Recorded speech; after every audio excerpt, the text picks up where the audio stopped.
मैं एसआईपी के through mutual funds में इन्वेस्टमेंट शुरू करना चाहती हूँ, लेकिन इन्वेस्ट करने के लिए बेस्ट म्यूचुअल फंड कौन सा है? ये नए इन्वेस्टर्स की तरफ से सबसे ज्यादा पूछे जाने वाला क्वेश्चन है।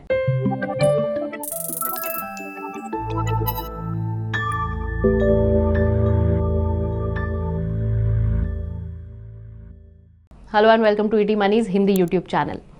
तो फ्रीक्वेंटली इस पूछे जाने वाले क्वेश्चन का आंसर देते हुए आज के वीडियो में हम 5 इक्विटी म्यूचुअल फंड्स के बारे में बात करने जा रहे हैं। इसकी हेल्प से आप 2025 में एसआईपी के थ्रू इन्वेस्टमेंट स्टार्ट कर सकते हैं। ये फंड्स बेहतर रिटर्न जनरेट करने के साथ साथ रिस्क ऑफ वॉलेटिलिटी को मैनेज करके लॉन्ग टर्म में कंसिस्टेंटली अच्छा परफॉर्म कर रहे हैं। हमने जिन 5 फंड्स को सेलेक्ट किया है वो 5 अलग अलग कैटेगरी से बिलोंग करते हैं, जिनमें large cap fund, mid cap fund, small cap fund, large and mid cap और फ्लेक्सी कैप फंड शामिल हैं। इसीलिए इनमें से हर एक कैटेगरी में बेस्ट म्यूचुअल फंड पर डिस्कस करते हुए हम ये भी बताएंगे कि पर्टिकुलर कैटेगरी का फंड किसके लिए सूटेबल है। अगर आप किसी पर्टिकुलर कैटेगरी में से एक से ज्यादा फंड में इन्वेस्ट करना चाहते हैं तो हमने अलग अलग कैटेगरीज पर डिटेल्ड वीडियोस भी बनाई हैं। उनका लिंक आपको डिस्क्रिप्शन में मिलेगा। उन वीडियोस में हमने हर कैटेगरी का बेस्ट फंड कैसे चुना है ये मेथोडोलॉजी भी एक्सप्लेन की है। आइए अब देखते हैं कि एसआईपी स्टार्ट करने के लिए लार्ज कैप कैटेगरी में बेस्ट फंड कौन सा है। ना लार्ज कैप फंड्स देश की 100 सबसे बड़ी कंपनीज में इन्वेस्ट करते हैं। इन फंड्स को अपने एसेट्स का एटलीस्ट 80% लार्ज कैप कंपनीज में इन्वेस्ट करना होता है और बाकी का रिमेनिंग 20% मिड और स्मॉल कैप स्टॉक्स या डेट में इन्वेस्ट किया जा सकता है। ये उन इन्वेस्टर्स के लिए आइडियल है जो इक्विटी फंड्स में इन्वेस्ट करना चाहते हैं लेकिन मिड कैप्स और स्मॉल कैप्स के बहुत ज्यादा रिस्क के साथ कंफर्टेबल नहीं है। इसलिए ये कंजर्वेटिव इक्विटी इन्वेस्टर्स के लिए एक सूटेबल चॉइस है। 2025 में एसआईपी स्टार्ट करने के लिए best large cap fund Canara Robeco blue chip equity fund है, जिसे veteran fund manager Shri Datta Bhandwaldar manage करते हैं। इसका एसेट साइज 14,000 करोड़ से ज्यादा है और इसने 7 साल की रोलिंग रिटर्न 13.42% दी है। और अगर आपने 5 साल पहले इस फंड में 1 लाख रुपए इन्वेस्ट किए होते तो आज वो बढ़कर 2.43 लाख हो गए होते। और अगर आपने पिछले 10 साल तक हर महीने 10,000 की एसआईपी की होती तो आपका 12 लाख का इन्वेस्टमेंट आज 30.34 लाख बन जाता। अगर आप इस वीडियो में बताई गई किसी भी स्कीम या अपनी पसंद की किसी भी दूसरी स्कीम में इन्वेस्ट करना चाहते हैं तो आप ईटी मनी ऐप पर 0% कमीशन देकर फ्री में इन्वेस्ट कर सकते हैं। म्यूचुअल फंड्स और दूसरे इन्वेस्टमेंट ऑप्शंस के लिए ईटी मनी ऐप को जरूर एक्सप्लोर करें। अब मिड कैप फंड्स पर आते हैं। Mid cap funds mid sized companies में इन्वेस्ट करते हैं। ये कंपनीज मार्केट कैपिटलाइजेशन के हिसाब से 101 से 250 रैंक में होती हैं। आसान शब्दों में कहें तो मार्केट कैपिटलाइजेशन का मतलब कंपनी का साइज होता है। ये फंड्स लॉन्ग टर्म में मार्केट से ज्यादा रिटर्न्स देते हैं।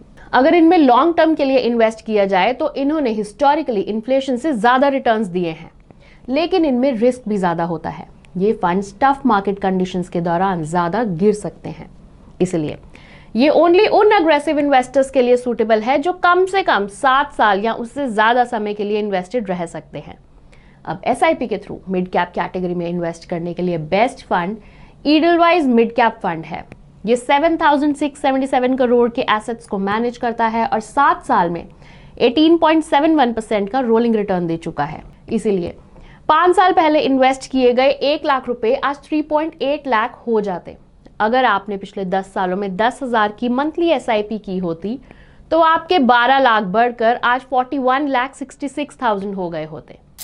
अब अगर large and mid cap funds की बात करें तो जैसे कि नाम से ही पता चलता है वो देश के लार्ज और मिड कैप कंपनीज के कॉम्बिनेशन में इन्वेस्ट करते हैं, जिसमें उनके एसेट्स का एटलीस्ट 35% लार्ज कैप और मिड कैप स्टॉक्स में होता है। अब इनमें किसे इन्वेस्ट करना चाहिए? इक्विटी फंड्स में इन्वेस्ट करने के लिए आपको अग्रेसिव रिस्क प्रोफाइल की जरूरत होती है। अगर आप प्योर मिड कैप फंड्स में कंफर्टेबल नहीं हैं लेकिन लार्ज कैप फंड्स में भी नहीं जाना चाहते तो ये कैटेगरी आपके लिए एक अच्छा ऑप्शन हो सकती है। मिड कैप्स में mandatory 35% allocation long term returns को बढ़ा सकता है, जबकि large cap exposure pure mid cap funds के कंपैरिजन में रिस्क को कम कर देता है। हमारी लिस्ट में best large and mid cap fund quant large and mid cap fund है। ये 3700 करोड़ के एसेट्स को मैनेज करता है और 7 साल में 16.18% के रोलिंग रिटर्न्स दे चुका है।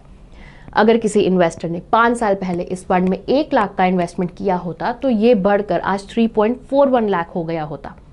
और 10 साल पहले स्टार्ट की गई 10,000 की मंथली एसआईपी से आपको 36.82 लाख तक मिल सकते थे। अब बात करते हैं स्मॉल कैप फंड्स की। स्मॉल कैप फंड्स उन कंपनीज में इन्वेस्ट करते हैं जो अपने मार्केट कैपिटलाइजेशन के हिसाब से 251 और उससे नीचे की रैंक पर हैं। इन फंड्स को अपने एसेट्स का एटलीस्ट 65% स्मॉल कैप कंपनीज में इन्वेस्ट करना होता है, जबकि रिमेनिंग 35% लार्ज, मिड, स्मॉल या डेट में इन्वेस्ट किया जा सकता है। जैसा कि हमने बताया, small cap fund small size companies में इन्वेस्ट करते हैं, इसीलिए आप उनके शेयर प्राइसेस में बहुत ज्यादा वॉलेटिलिटी देख सकते हैं। स्मॉल कैप फंड्स इन्वेस्टर की दुनिया में एक वाइल्ड रोलर कोस्टर की तरह है और ये बिगिनर्स के लिए सही ऑप्शन नहीं है। इसीलिए इन फंड्स में तभी इन्वेस्ट करें अगर आप बहुत अग्रेसिव इन्वेस्टर हैं और आपको स्मॉल कंपनीज में इन्वेस्ट करने के रिस्क की समझ है। साथ ही अगर आप इनमें इन्वेस्ट करना चाहते हैं तो आपके पास कम से कम 7 साल का होराइजन होना चाहिए। अब एसआईपी के थ्रू इन्वेस्ट करने के लिए सबसे बढ़िया small cap fund Nippon India small cap fund है। ये स्मॉल कैप स्पेस में सबसे बड़ा फंड भी है जो 61,000 करोड़ से ज्यादा के एसेट्स को होल्ड करता है। इसे वेटरन फंड मैनेजर समीर रच मैनेज करते हैं और इसने 7 साल में 22.09% का इंप्रेसिव रोलिंग रिटर्न दिया है। अगर आपने 5 साल पहले इसमें 1 लाख रुपए का इन्वेस्टमेंट किया होता तो अब आपका पैसा 4.9 लाख यानी लगभग 5 गुना हो गया होता। और 10 साल पहले स्टार्ट की गई 10,000 की मंथली एसआईपी जिसमें आपने अब तक 12 लाख का इन्वेस्टमेंट किया होता, वो 51.29 लाख हो गया होता। और इसी के साथ हम अपनी लिस्ट के लास्ट फंड पर पहुंच गए हैं जो फ्लेक्सी कैप फंड है। फ्लेक्सी कैप फंड्स वो इक्विटी फंड्स होते हैं जिन्हें पोर्टफोलियो का कम से कम 65% इक्विटीज में इन्वेस्ट करना होता है।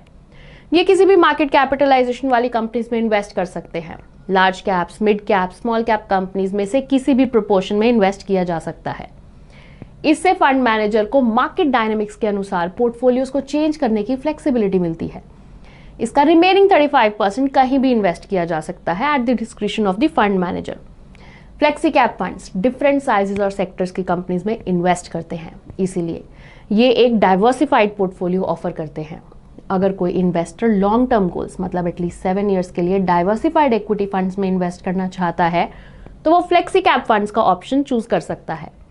और एसआईपी के जरिए इन्वेस्ट करने के लिए सबसे अच्छा फ्लेक्सी कैप फंड पहले से ही इन्वेस्टर्स का फेवरेट है। इसे राजीव ठक्कर मैनेज करते हैं और इस फंड का 7 ईयर रोलिंग रिटर्न 17.95% है।